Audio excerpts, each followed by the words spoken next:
Hello again and welcome to part 5 of my knitting a jumper sort of series.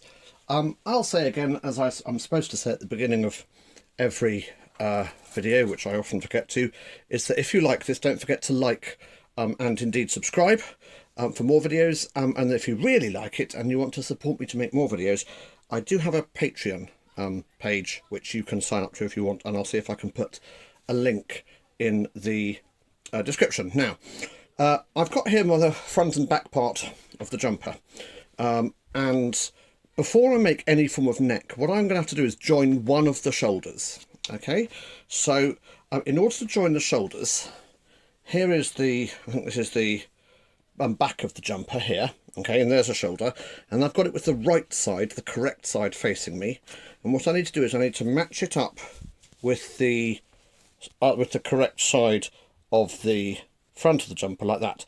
And I want to join them together with the correct sides facing inwards. So I need to match them up like so. So I've got the wrong side facing me on this bit and the correct side facing me there.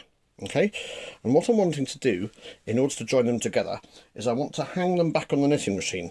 Now you can see I've got my waste yarn here, and it can be a bit of a pain in the bum hanging on the knitting machine. But before I do that, I also recognise I've got a big sort of hanky yarn hanging off here with which I'm going to knit them together. So I'm going to make sure my carriage is on that side before I start, which will make it easier to knit them together. Now it really doesn't matter very much where I hang it on the machine. Let me just turn the camera around a wee bit so it's pointing there, so it makes it a little bit easier. But if you're hanging something with the correct side facing you, it is a bit of a pain in the bum. However, you can see all the stitches there, and what I'm wanting to do is I'm wanting to pick them up one by one, okay, and hang them on the on any old needles to begin with. Now to start with, I'm going to hang this first one onto a needle, and I'm going to support the weight quite heavily with my own. So I'm not hanging it using the one stitch to support the weight of the entirety of the knitting. I'm just going to go along and pick up each stitch one by one and hang it properly onto the needles. So I'll probably fast forward this bit, and I'll see you when I've picked up all the stitches.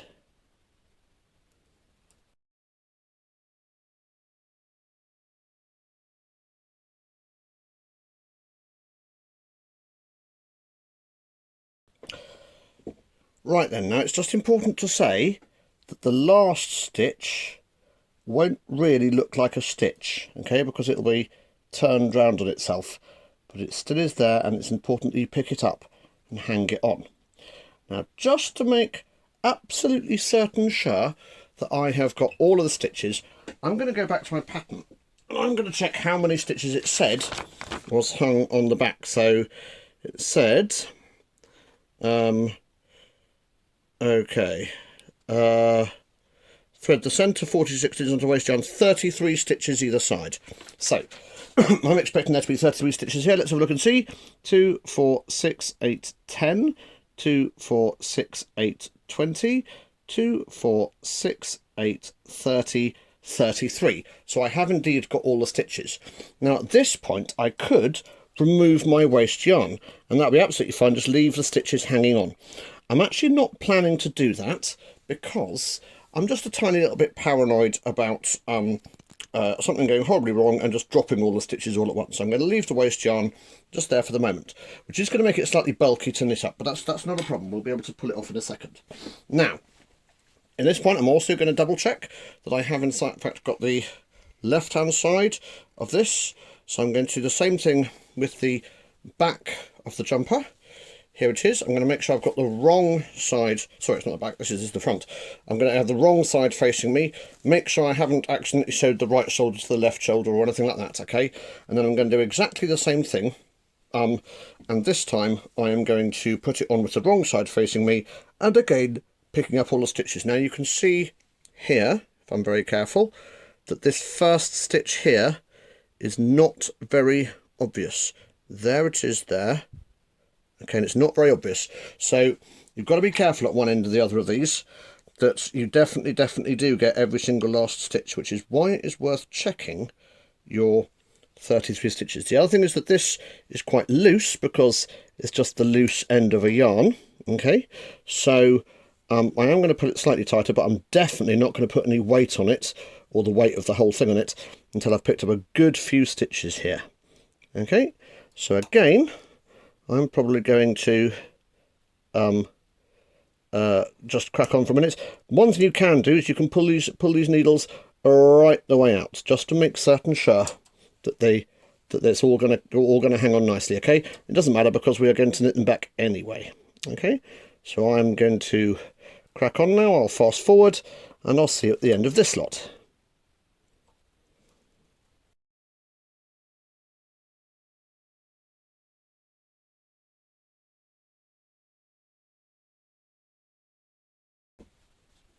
Right then, as I'm doing the last couple of stitches, again, just need to watch out for the last stitch on this side.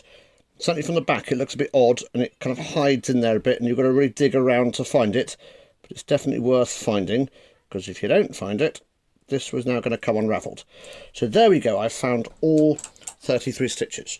Right, the next thing to say is that on one of these I left a nice long hank of yarn, and I'm going to use this to knit these together, which is why I left the carriage on the left hand side of the machine. Because if I untie this hank, I'm not going to put it through the tensioner, I'm going to hand tension it, and with my and I'm going to do it really carefully and slowly. This is the danger point. Okay, this is the point where it might fall off, but using the same tension as last time. Okay, I'm going to take this, I'm going to put it through my carriage, which probably we'll see off screen. Hold on, let's see if I can get it on screen a bit. Put it through my carriage, okay, and I'm just going to hand tension it whilst I take it across. I'm going to go slowly, and I'm going to check as I go along, and I'm not going to get too excited about trying to get it all perfect. Okay, so here we go, let's go and see. Okay, so here I come. I'm happy to go slowly like this. Can you see I'm tensioning it with my hand that I'm moving it with? Okay, oh, and actually I've made a terrible mistake because I have not in fact put it in knit back position. So that'll be in hold position if it was a brother machine. My bad. So now I have it in knit back position, and as I say, I'm hands tensioning it. I'm going slowly, okay, and I'm just letting it go. This is potentially quite difficult to do, okay, because I'm trying to knit essentially 2 stitches at once, but as you can see, I've managed to do it. Now, I've got a whole bunch of single stitches on here, so what I'm going to do now is I'm going to do exactly what I did with the arm. I'm going to do the same cast off technique in the same way. Okay, I will video myself doing it, but I will fast forward it a bajillion times because you have seen me do it before. But just in case you needed a reminder, you pull the stitch back, you transfer it over, you pull it out, okay, you pull forward a nice big loop and repeat. Okay, so here I go doing this a million times over. See you in a bit.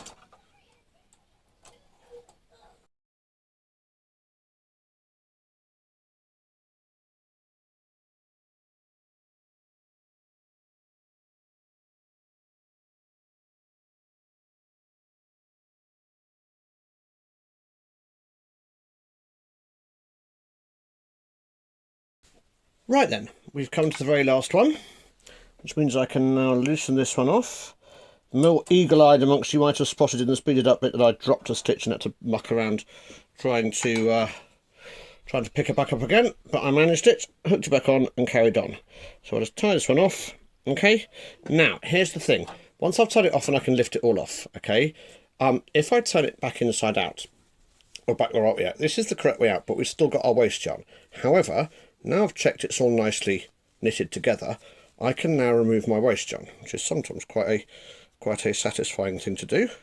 Just pull off all the stitches, pull it all apart, and it tends to just all pull out like so. One bit of waist yarn gone. Now let's get rid of the next bit of waist yarn. Make sure you pull the right bit of waist yarn out. That's the last thing you want to do, is to remove some yarn in something that you have not yet knitted together. But now I can pull this last row out.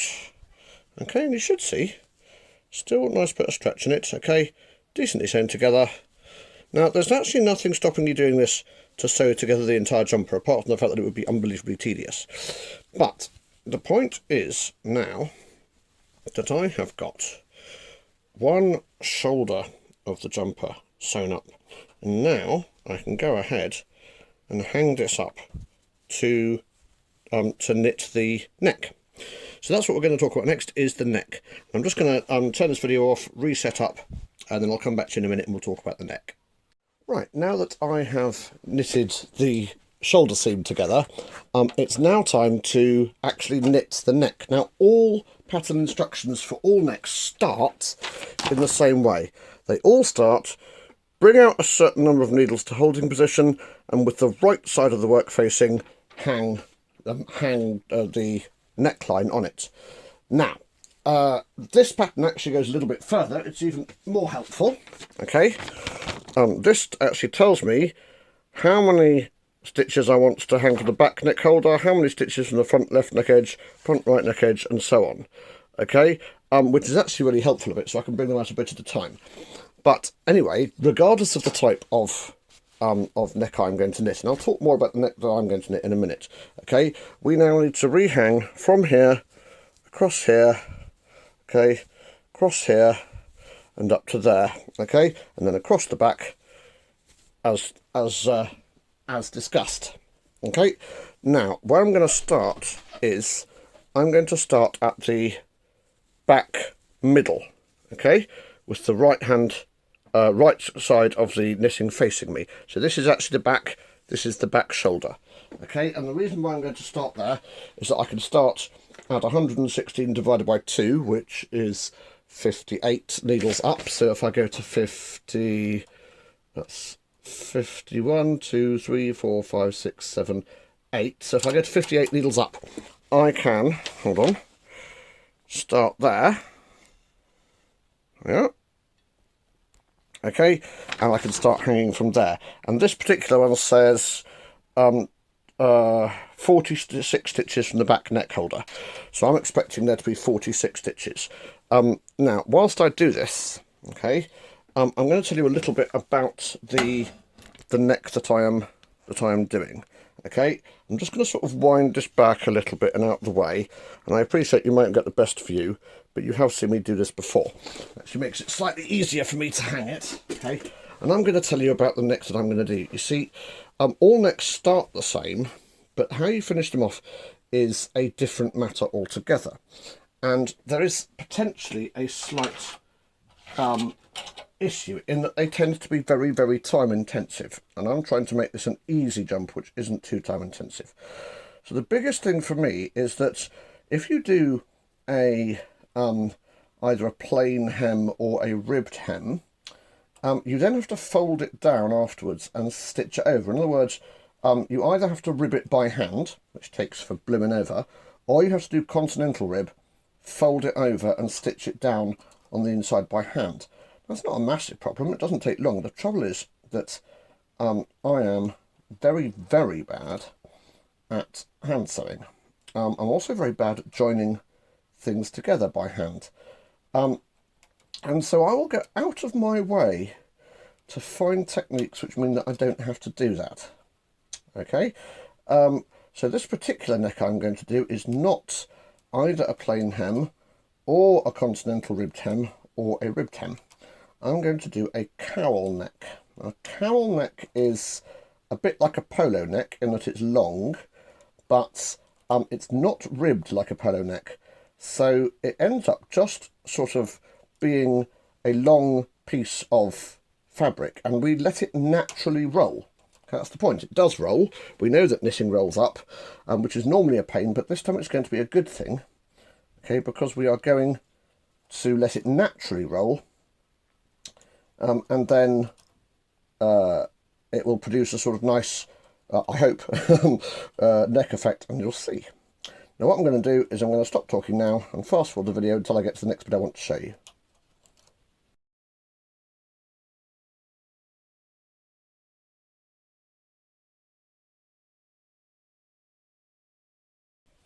Right then, so the first thing is that I've now rehung all these stitches, but the second thing is that the pattern now says I need to rehang stitches on the right side from this crew neck. Now, it's good enough, as I say, to tell me how many I ought to do, but these are not stitches. I can't just hang them straightforwardly. So let me show you what I'm going to do. It says 23 stitches from the left front neck edge. Okay, so what I'm going to do is I'm going to go 1, 2, 3, 4, 5, 6, 7, 8, 9, 10, 11, 12, 13, 14, 15, 16, 17, 18, 19, 20, 1, 2, 3. So there you go, there's my 23 stitches. And I'm actually going to go and I'm going to hang this one last. Now you can see it's actually quite baggy, okay? It's not as stretched as you might think it is. And that's important. You don't want to have it stretched out to so-and-so's. Okay, now, all I'm doing is picking up one stitch at a time, and I'm picking up from the very edge, so it's quite high up. There's only one thread, okay? And I'm just going to, by the way, I'm going to hang the first one on the last one of this, just to keep it a bit tighter. Then I'm going to do one in the middle until they are roughly equal amounts of bag. Let's have a look there, okay? And I'm going to carry on like this. I'm going to go across and I'm going to pick up a little bit at a time, just one layer at a time. Okay, be careful not to pick up too many, and be careful not to end up with one side tighter than the other. Okay, you'll notice I'm not going left to right. I'm just hanging more and more and more stitches just to keep the balance right all the time. Okay, like so. You will notice that the next instruction that I have will involve hanging the middle of the front of the neck, which is just on stitches like before. So that's the same as before, so I'll fast forward through that. Okay, and then obviously the right hand side of the neck is going to be exactly the same as this, so I shall end up fast forwarding through that as well. Now just before I do, you will see that at this point now I am picking up stitches left to right, because I've hung enough of them on there now that I can pick it up without fear of creating a loose, a baggy bit or an overly tight, stretchy bit. Okay, I'm trying to go sort of in between the edge stitches, so I get one layer of yarn. If I get 2 or 1.5, I'm not desperate. Okay, if I was doing this really properly, I might go back and check each and every one really, really carefully. But this is just a test jumper, and genuinely, no one's going to know. Okay, it's much more important to get the tension, the bagginess across here right. Okay, so I'm now going to end up fast forwarding, because I'm just going to end up doing this, and then this, then this. Hold on, sorry, let me readjust the camera. I'm just going to end up doing this, and then this, and then we are done. Okay, so I'll fast forward through that, and you can see me. I'll tell you what, if I do it like this, I'll do it from the top, and you can see work top down. Maybe that's an interesting new angle for you all. I say all, I mean both. Okay, let's go. Fast forward o'clock.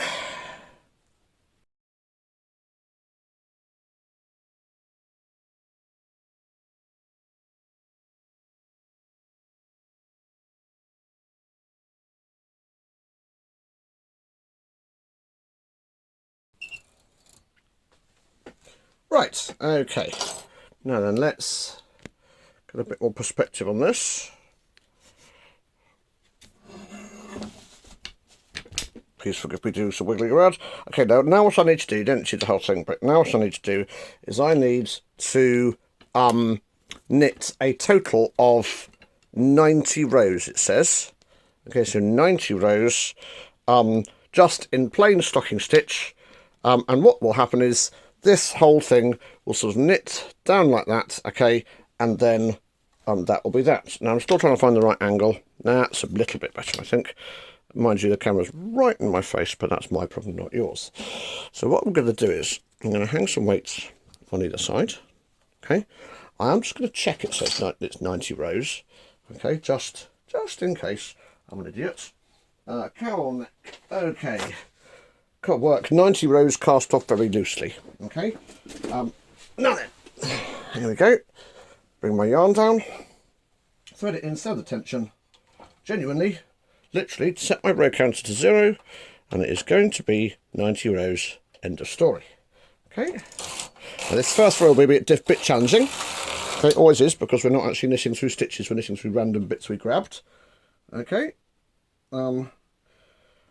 Now, just at this end, I note that it's split the yarn a bit, so I'm just gonna catch that yarn there just to make sure it actually is strong enough.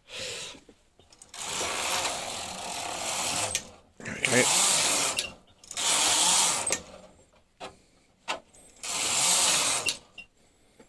Just making sure it's all knitting off properly.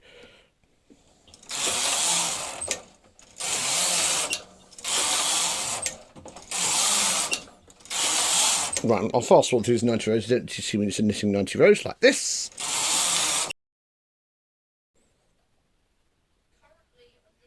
Right, I'm just going to stop here because you'll notice we've had a problem here.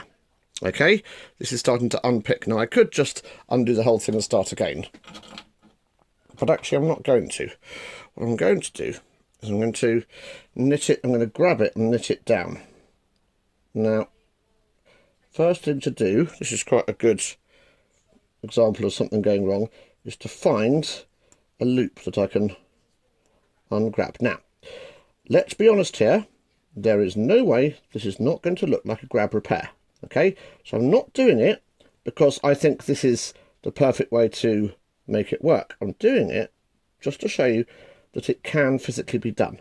Okay, now the big thing here is that this loop here has not properly caught. So what I'm going to do is I'm going to catch it. I'm actually going to knit it downwards, which, yes, I appreciate is a bad and wrong thing to do, but I'm going to, just to show you that you can do a repair. Okay, this is how you might darn a jumper that has got a hole in it. Okay, because this jumper does have a hole in it. Now I appreciate it's going to look like a repair, but I'm doing this deliberately just to show you. Okay, if I did it from the other side, it would look better. Okay, but it would still, the stitches would still be upside down and they'd still look like repairs. So there's no point in pretending that this isn't a repair. Now, actually, if I was doing this jumper for proper, what I would do is I would actually unpick these 90 rows and start again. It only took me 3 minutes. Okay, but nevertheless, now I get to the bottom here and I've got nothing to hang it onto. Yes, you can see it looks like a repair, and yes, I agree, but you're not really going to see it because the cowl will be over it anyway. Now what I need to do is I need to latch that off somehow. So what I do, just get a small length of yarn. Okay, oh bother. Okay, and I'm just going to take this, I'm going to push it through something which I know exists, like this. Okay, I'm just going to get a small length of yarn, pull one end of it through and tie it off. Okay, yes, it is quick and dirty, but it does in fact work. Okay, what I'll do is I'll tie this off, I'll weave the ends in later. Now, if I were doing this properly, jumper nicely, then I wouldn't do that, but I can do that with an old jumper where the yarn has broken and there's a run in it. So it's just a little technique that's worth knowing. And again, obviously, if I was doing it for real, I'd do it from the other side, so it doesn't look quite so obvious. Right, on we go. See you in a minute.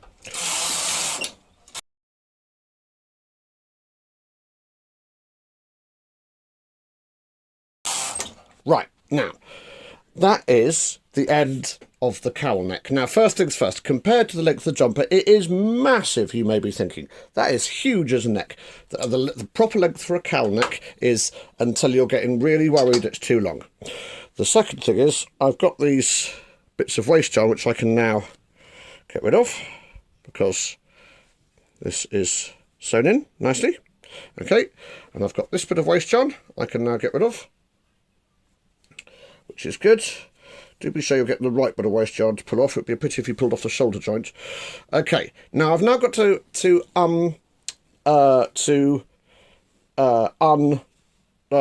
cast off. Sorry, didn't get the right word. Cast off this cowl neck. Okay, now because it needs such a loose cast off, I'm going to do a backstitch cast off, which is a really nice little loose cast off. It's not the strongest cast off in the world, but it does give you a nice loose edge, and given that it's only the edge of a neck, it's not going to get too much grief. So I'll tell you what I'm going to do. I'm going to put the camera like this again, okay, and I shall do a few of them, then I shall zoom out and we shall go across the whole row. Okay, actually hold on, let's see if I can catch the whole thing at once. It's probably not a bad idea just to try and catch the whole thing at once, because I'm going to be doing a lot of fast forwarding here, so Okay. Now then, all you do in a back stitch, okay, it's dead simple. All you do in a back stitch is, oh, sorry, hold on. Camera doesn't quite want to see what it is you get about twice the length of yarn that your knitting is wide. Okay, I have done this before, but I'll just really quickly cover it. We take it out of the carriage. Okay, we thread up a needle. That's why I'm talking funny, because I've got a needle in my mouth. Okay, thread up a needle, and then we back stitch away. So to back stitch, we are going to go. It doesn't matter how you do this, whether you want to pull all the needles forwards or whatever. Okay, if you don't pull the needles forwards, do just be aware that this last row, they might not want to jump nicely over the needles like that. So I'll pull the first forward few needles, but basically you go through down into the second stitch and out through the first stitch. All the yarn comes through, and by the way, the first few times you do this is going to catch on all of the needles, and it's an absolute sod, but it does end up all right, I promise. Okay, especially as your yarn tail gets shorter. Okay, then the next thing you do is you go down into the second. Oh, hold on. Okay, you go down into the second and out to the first. Okay, and you continue all the way along the line like that, going down into the next one and then out through the one you've just been through. Okay, so this one's going to be down in through the fourth and out through the third, for example. No, hold on, that's nonsense. Sorry, down through the third. I've just done that. Down through the fourth and out through the third. Okay, it's really easy to lose count, especially if I'm to do it on camera and talking to people at the same time. And having a long yarn tail is an absolute pain to begin with. But as you go through, it will get shorter and shorter, and you will be all right. Okay, so what I'm going to do now, just once I've fixed this little problem here, is I am going to fast forward through and show you all once the thing's complete. It is easier sometimes to have it like this. Okay, the only problem is that when you do it, they are slightly prone to falling off the needles. Okay, but it does mean you can't get any accidental loops. Okay, so I will do it like that, and I shall, let me just set up the camera so you can see basically the whole thing, and I am going to fast forward and show you once I am done. Okay, see you at the end of this little process.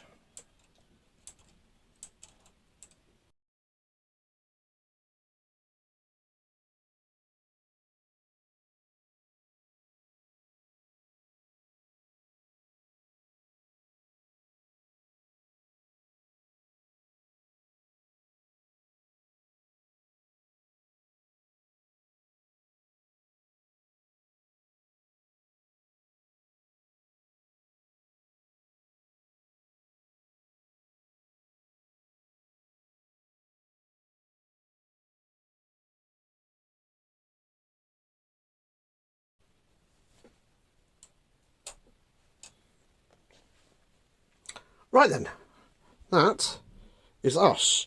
Now this is very nearly all of the machine knitting that I need to do, but let me just show you. Firstly, this is a nice loose cast off, nice and stretchy. Secondly, the fact that it's going to roll over is a good thing. Okay, that's going to be our roll over. And then thirdly, I'm actually going to roll it over this way, by the way, so I'll end up pulling it so it rolls over that way. Now the third thing is that actually I've got one tiny little bit of knitting to do, which is to join these two seams together like that. Okay, and then I will have this cowl neck like that, and then we will be done. The only thing I would say is that that's exactly the same as joining the other seams, so I'm actually going to do it off camera. So as far as you're concerned, this is the end of using this knitting machine. I hope you enjoyed using this machine. There's one more video to go where I'll show you how to sew up briefly. But if you like this knitting machine, it is for sale. It's very beautiful. It's very easy to use. Contact me. Okay, thank you very much. I shall see you in the next video where we will sew up. Goodbye.